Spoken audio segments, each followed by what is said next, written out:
श्री स्वामी समर्थांच्या अगणित कथा। भिऊ नकोस, मी तुझ्या पाठीशी आहे, अशा शब्दांमध्ये स्वामी समर्थांनी भक्तांना अभयदान दिलं आहे।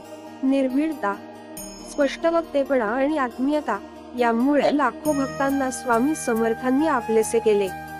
स्वामी समर्थांच्या विविध शिष्यांद्वारे स्वामी समर्थ परंपरेचा विस्तार फार मोठ्या प्रमाणावर झालेला आहे। अशक्य ही शक्य करतील स्वामी, या अगाध श्रद्धेने स्वामी भक्त महाराजांसमोर नतमस्तक होतात।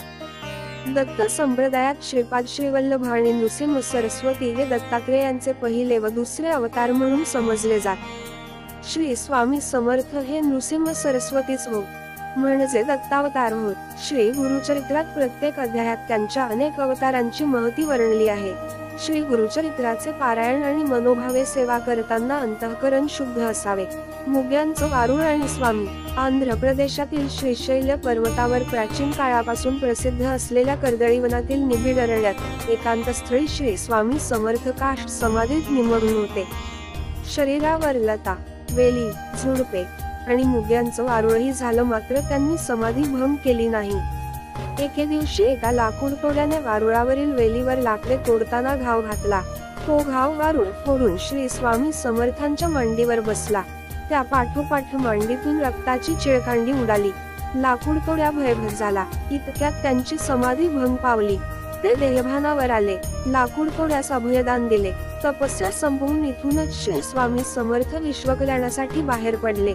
हेच ते चौथे दत्तावतारी सद्गुरू श्री स्वामी समर्थ होत। स्वामींचा जन्म कधी झाला, कोठे झाला, याची ना कुठे नोंद आढळते, ना स्वामींच्या बोलण्यातून कधी त्याचा उलगडा झाला। म्हणूनच त्यांचा प्रगट दिन साजरा केला जातो। अन्नपूर्णा अवतार। अन्नपूर्णा ही पार्वतीचा अवतार आहे। हिंदू संस्कृतीनुसार घरातील सर्वांना पोटभर खाऊ घालणाऱ्या गृहलक्ष्मीला अन्नपूर्णा मानतात, असं म्हटलं जातं। अक्कलकोट स्वामींनीही अशाच एका प्रसंगी प्रसाद भोजन दिले। स्वामी समर्थांनीच तेथे उपस्थित असलेल्या सर्व भक्तांना अन्नपूर्णेकरवी भोजन दिले।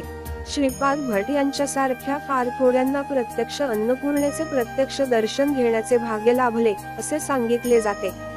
भक्तांच्या हाकेला धावून जाणारे, अनेकांना मार्गदर्शन करणारे ब्रह्मांडनायक स्वामी समर्थ 30 एप्रिल 1878 रोजी समाधीस्थ झाले।